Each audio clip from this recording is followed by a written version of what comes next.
Say that was so. What if I fail? What if they're mad at me? I can't. Remember this thing from 5 years ago? I hate you now. Sound familiar? That's overthinking, and one single what if can turn into complete chaos. Today we're going to be talking about why we overthink and how to actually go about breaking that overthinking cycle. Okay, let's get right on into it.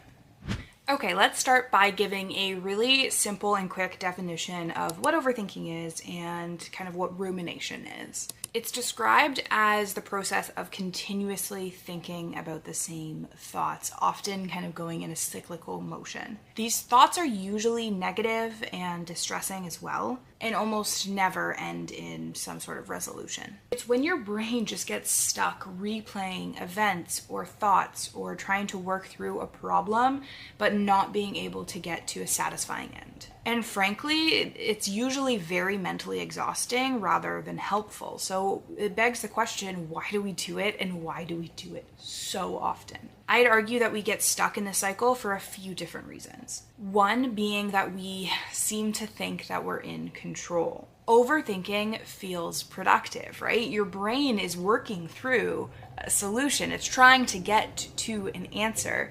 And so it feels like you're doing a lot, but really you're just overworking your brain, and it's almost like you're running on a treadmill but still trying to reach something in the distance. And so you end up with almost a false sense of progress. Another reason that I think we overthink is that we have an emotional addiction to certainty. The brain absolutely loves certainty. We hate anything unfinished, uncertain, and we crave it almost like a drug. Overthinking is simply an attempt to resolve any ambiguity that we may be experiencing. And this is the case even if no clear answers exist. And then finally, I think that we end up in a habit loop. Overthinking becomes a mental habit, right? We have a trigger which causes a worry, which causes us to overthink or ruminate on this worry.